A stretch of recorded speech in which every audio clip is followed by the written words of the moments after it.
Good morning, dear students of class 10th. Today I am going to explain you chapter number 1 from your English textbook Footprints Without Feet. And the title of the chapter is A Triumph of Surgery, शल्य चिकित्सा की जीत. तो आखिर इस story में शल्य चिकित्सा की जीत कैसे होती है ये हम लोग देखेंगे. आई होप आप लोग सर्जरी वर्ड से वाकिफ हो. सर्जरी का मतलब क्या होता है? In normal language surgery means operation, है ना. तो इस स्टोरी में हम लोग तीन कैरेक्टर्स को देखेंगे, लेकिन कैरेक्टर्स के बारे में जानने से पहले हम लोग इसके लेखक के बारे में जानेंगे. तो who is the author of this chapter? Mister James Harriet. Mister James Harriet जो थे वो एक ब्रिटिश वेटरिनरी सर्जन थे और एक राइटर भी थे जिनका जन्म यूके में हुआ था. ठीक है. तो जेम्स हैरियट जो है ये इनका रियल नेम नहीं है. जेम्स हैरियट का real name James Alfred white है. ठीक है. और लेकिन इनका पेन नेम जो है वो जेम्स हैरियट है. तो इनका जो जन्म है वो 3 अक्टूबर 1916 को हुआ था और इनका जो डेथ है वो 23 फरवरी 1975 को हुआ था. तो अभी हम लोगों ने ऑथर के बारे में जान लिया. अब नेक्स्ट हम लोग स्टोरी की कैरेक्टर्स की तरफ मूव करते हैं. इस स्टोरी में 3 कैरेक्टर्स हैं, Mrs Pomfrey, tricky and James Harriet. Mrs Pumphrey जो है एक बहुत ही रिच लेडी है, बहुत ज़्यादा अमीर, और उनका एक पालतू कुत्ता है ट्रिकी, एक छोटा सा कुत्ता जो कि बहुत ही प्यारा है, जिनसे वो बहुत ज़्यादा प्यार करती हैं, एकदम बिल्कुल अपने बच्चे की तरह देख रेख करती हैं. And third James Harriet. अभी जैसा कि मैंने बताया कि वो एक वेटरिनरी सर्जन थे, एनिमल्स के डॉक्टर थे. उनका जिक्र है इस स्टोरी में. तो इन 3 कैरेक्टर्स को हम इस स्टोरी में पढ़ेंगे और देखेंगे कि शल्य चिकित्सा की जीत कैसे हुई. तो इन शॉर्ट में स्टोरी का थोड़ा आपको बताना चाहती हूँ कि ये जो स्टोरी है वो एक छोटे से कुत्ते को लेकर के है, जिसका और उस कुत्ते की मालकिन उससे बहुत ज़्यादा प्यार करती है. इतना ज़्यादा प्यार करती है कि हर वक्त उसकी टेंशन रहती है और कुछ ना वो उसको हर वक्त खिलाते रहती हैं.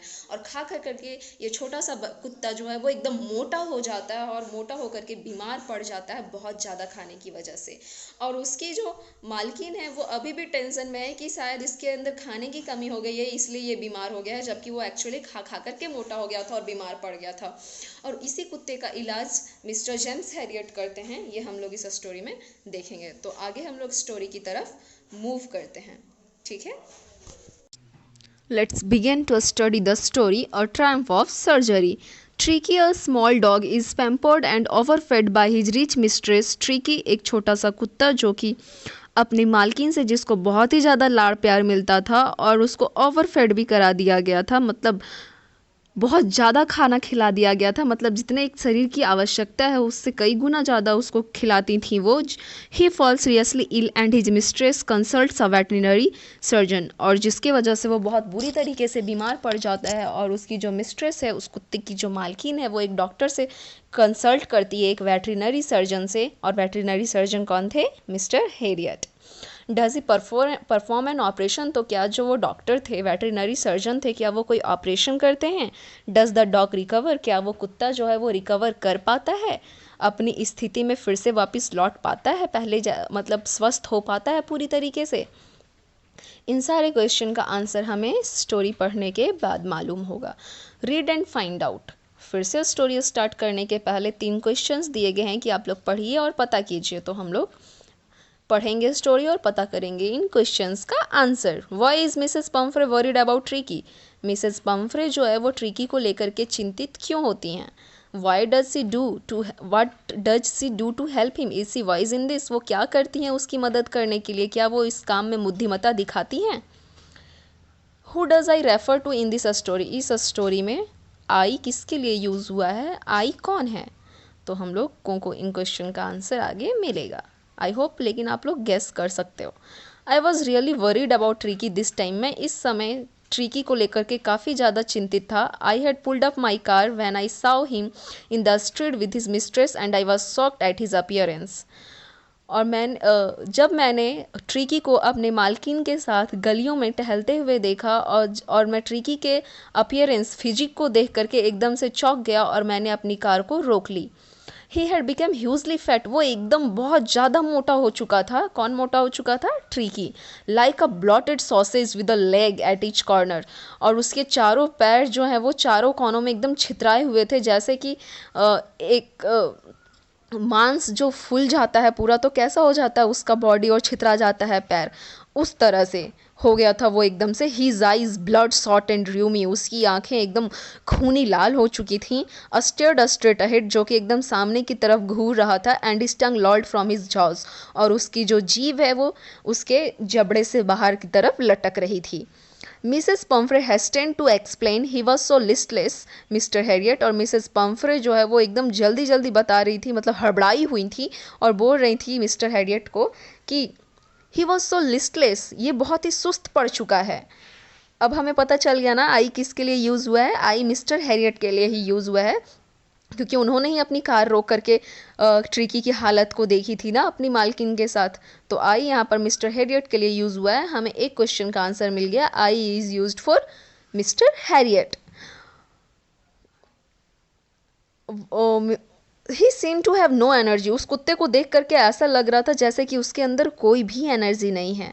आई थॉट, ऐसा बता रही हैं मिसेस पम्फ्रे मिस्टर हैरियट को, I thought he must be suffering from mall nutrition, और मुझे लगा कि ये जो है वो कुपोषण का शिकार हो चुका है। So I have been giving him some extras between meals to build him up, इसलिए मैं इसे कुछ एक्स्ट्रा भोजन करवा रही हूँ मील्स के अलावा। मतलब वो खाना तो देती ही थी, लेकिन खाने के अलावा और भी एक्स्ट्रा खाना उसको खिलाती थी ताकि वो बिल्डअप करे। Some malt and cod liver oil and a ball of Horlicks at night to make him sleep, nothing much clearly. और उसके बाद वो बोल रही कि मैं इसे माल्ट देती हूँ, कॉड लिवर ऑयल मछली का तेल देती हूँ, मछली के हृदय का तेल, और एक कटोरा हॉर्लिक्स पीने देती हूँ रात में ताकि वो अच्छे से सो सके। बस इससे ज़्यादा मैं कुछ भी नहीं करती। अब आप सोच सकते हो कि एक खाना मतलब जो नॉर्मल खाना होता है वो तो देती ही थी, उसके अलावा इतना कुछ और भी देती थी, और फिर भी बोल रही हैं कि बस मैं इतना ही देती हूँ और इससे ज़्यादा कुछ भी नहीं। And did you cut down on the sweet things as I told you, तो मिस्टर हैरियट बोलते हैं तो क्या आपने इनके इसके मिठाइयों पर रोक लगाई, मीठी चीज़ों पर, जैसा कि मैंने कहा था, कटौती किया उसमें कुछ आपने। Oh I did for a bit but he seem to be so weak I had to relent, तो वो बोलती कि हाँ मैंने थोड़ा सा तो किया था, लेकिन ये फिर बहुत कमज़ोर दिखने लगा मिस्टर हैरियट, तो मैंने फिर से इसे देना स्टार्ट कर दिया। He does love cream cakes and chocolates, और इसे बेहद पसंद है क्रीम केक्स और चॉकलेट्स भी। I can't bear to refuse him, और मैं इसे इन चीज़ों से मना नहीं कर सकती हूँ।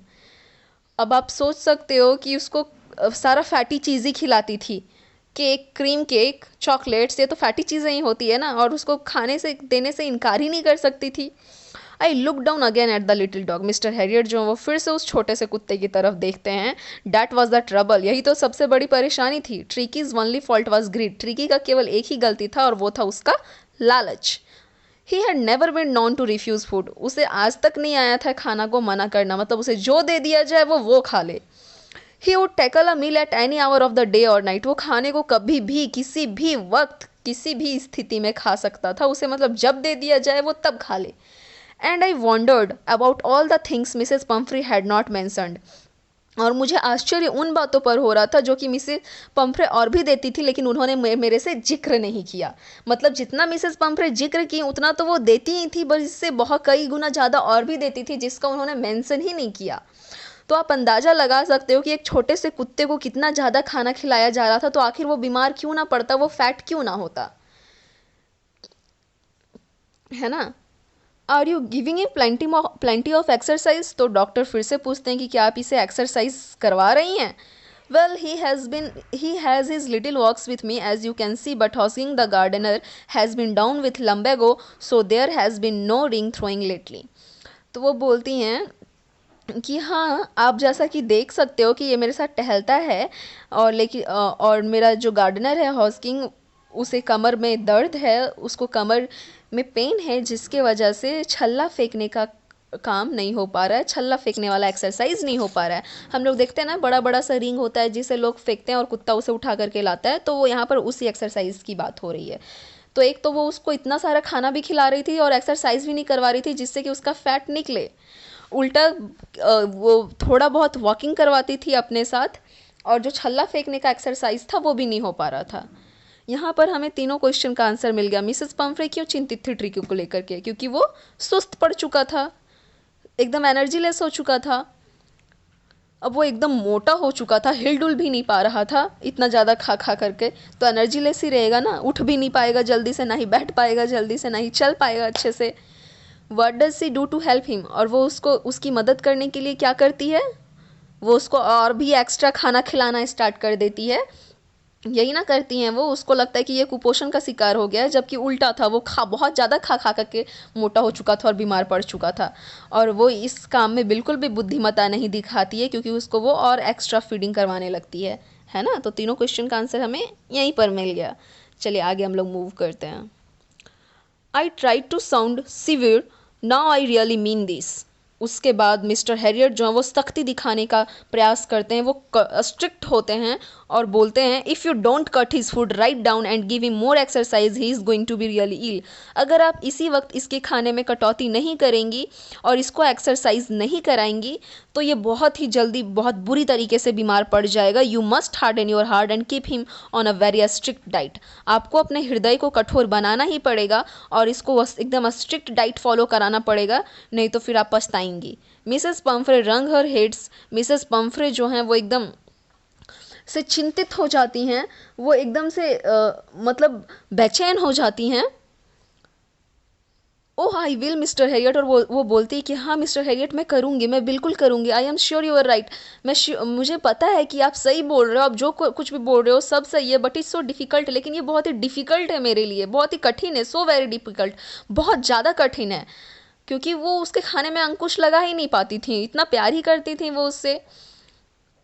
सी सेट ऑफ हेड डाउन, और वो अपना सर झुका करके चली जाती हैं अलोंग द रोड, रास्ते में आगे की तरफ। इफ़ डिटरमाइंड, जैसे कि उसने पक्का निश्चय कर लिया हो, to put the new regime into practice immediately, जैसे उसने दृढ़ निश्चय कर लिया हो कि वो अब नए नियम का पालन तुरंत ही करेंगी। लेकिन क्या वो कर पाती हैं इस नियम का पालन, ये हम लोग आगे देखेंगे। I watched their progress with growing concern. Tricky was tottering along in his little tweed coat. He had a whole wardrobe of these coats for the cold weather and a raincoat for the wet days. He struggled on, drooping in his harness. I thought it wouldn't be long before I heard from Mrs. Pumphrey. और mister Harriet जो है वो उनको चिंता के साथ आगे बढ़ते हुए देखते जा रहे थे। ट्रिकी जो है वो अपने कोट पहने हुए था, उसमें लड़खड़ाता हुआ रोड में चल रहा था, और ऐसे कोट से भरा हुआ उसका पूरा एक अलमारी ही था। ठंडे सीज़न के लिए अलग सा कोट, रेनी सीज़न के लिए रेन कोट, और वो इन कपड़े से स्ट्रगल करते हुए रोड में आगे की तरफ चलता जा रहा था। और मिस्टर हैरियट जो है वो समझ जाते हैं कि बहुत ही जल्दी मिसेस पम्फ्रे का कॉल उनको आने वाला है। ट्रिकी की हालात को देख करके वो पहले ही अंदाज़ा लेते हैं कि ट्रिकी का हालत जो है वो गंभीर होने वाला है बहुत ही जल्दी, और मिसेस पम्फ्रे मुझे इसके लिए कॉल करेंगी। The expected call came with in a few days, और जैसा कि इन्हें उम्मीद था कॉल तुरंत ही कुछ ही दिनों में आ जाता है मिसेस पम्फ्रे का। Mrs Pomfrey was distraught. Mrs Pumphrey जो हैं वो बहुत ज़्यादा चिंतित थी, दुखी दिखाई दे रही थी।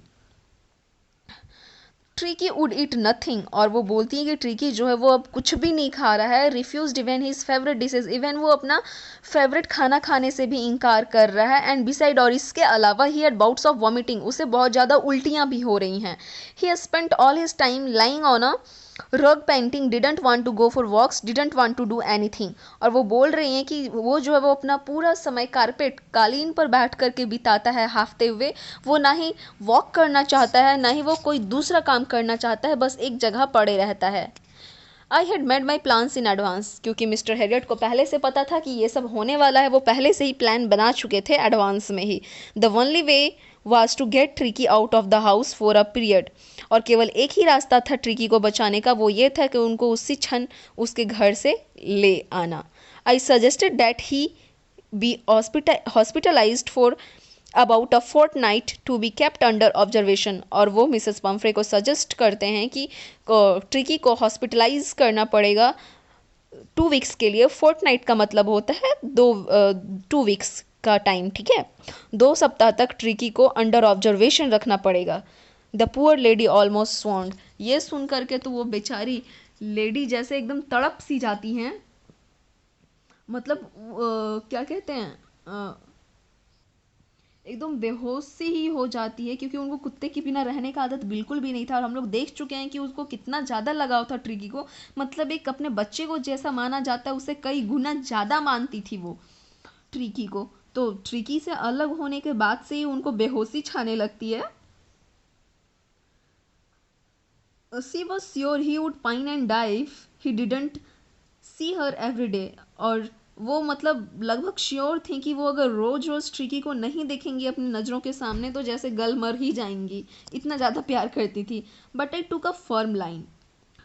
लेकिन जो मिस्टर हैरियट है वो थोड़ा कठोर बिहेव करते हैं। ट्रिकी वॉज वेरी इल, सख्ती से पेश आते हैं ट्रिकी, क्योंकि बहुत ज़्यादा बीमार हो चुका था। And this was the only way to save him, और केवल एक यही रास्ता था उसको बचाने का। In fact I thought it best to take him without delay. And followed by Mrs. Pumphrey's dwellings, I marched out to the car carrying the little dog wrapped in a blanket. और बिना कोई देर किए, और वो ये सोचते हैं कि बिना कोई देर किए इसे अभी इसी वक्त उठा करके हॉस्पिटलाइज कर लेना चाहिए, और वो ऐसा ही करते हैं। वो ट्रिकी को एक कंबल में लपेटते हैं और अपनी कार की तरफ बढ़ने लगते हैं, कि कार में लेते जाते हैं। और पीछे से मिसेस पम्फ्रे रोते चिल्लाते हुए उनके पीछे आती हैं। The entire staff was roused and maids rushed in and out, bringing his day bed, his night bed, favorite cushions, toys and rubber rings, breakfast ball, lunch ball, supper ball. Realizing that my car would never hold all the stuff, I started to drive away. As I moved off, Mrs. Pumphrey, with a despairing cry, threw an armful of the little coats through the window. I looked in the mirror before I turned the corner of the drive. Everybody was in tears. और जैसे ही वो tricky को लेकर के कंबल में लपेट करके अपने कार की तरफ बढ़े, मानो ऐसा लगा जैसे कि मिसेस पम्फ्रे के घर का पूरा स्टाफ, जितने भी नौकर चाकर थे, सब उठ खड़े हुए। और सब लोगों ने ट्रिकी के दिन का बिस्तर, रात का बिस्तर, उसका फेवरेट कुशन, उसका फेवरेट खिलौना, रबर रिंग, ब्रेकफास्ट का कटोरा, लंच का कटोरा, रात के डिनर का कटोरा, सब उठा करके कार की तरफ बढ़ने लगे डालने के लिए कार में, ताकि उसको वहाँ पर कोई कष्ट ना हो। अब बेचारा हॉस्पिटलाइज होने जा रहा है, लेकिन उसके सारे ज़रूरत की चीज़ें वहाँ जाने चाहिए, आराम की चीज़ें, ज़रूरत की चीज़ें बिल्कुल भी नहीं। Realising that my car would not never hold all the stuff. और जैसे ही जेम्स हैरियट ये रियलाइज़ करते हैं कि उनके कार में इतना सारा सामान बिल्कुल भी नहीं अटेगा, वो चलाना स्टार्ट कर देते हैं कार को।